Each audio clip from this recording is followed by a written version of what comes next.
I rode my bicycle down there. Larry Simns is a second-generation waterman on the Chesapeake Bay.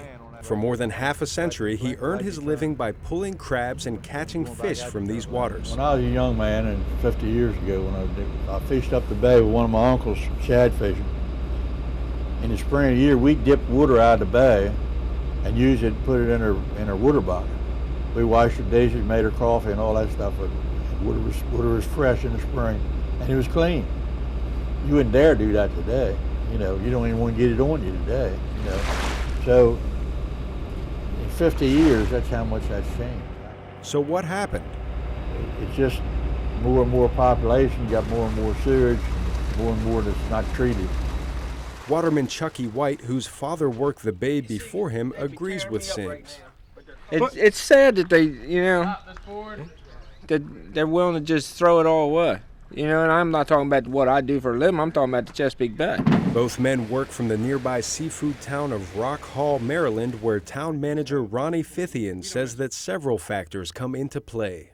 Diseases coupled with pollution and overcrowding and things. I mean, it's just a multitude of things that help put this business out of business. And, you know, when I go wash my car and the soap suds runs down the ditch, I'm part of the problem, and just everybody together, the bay's just not able to flush all that. And time is development and growth and pollutants from all angles.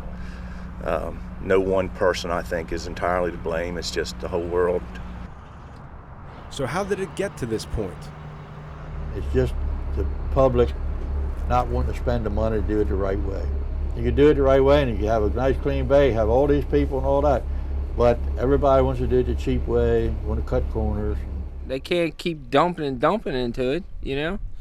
But again, a lot of this stuff happened when they put those wastewater treatment plants in. The watermen say many sewage treatment plants do not remove enough nitrogen from the waste.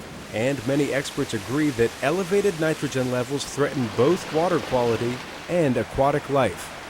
Both Simms and Fithian say they feel like a figure from America's past, dramatized in this public service announcement, facing the same hardships of a crumbling environment. Some people have a deep, abiding respect for the natural beauty that was once this country. You ever see that advertisement years ago we had on TV? He was an Indian, and he had the tears coming down his cheek. That's me.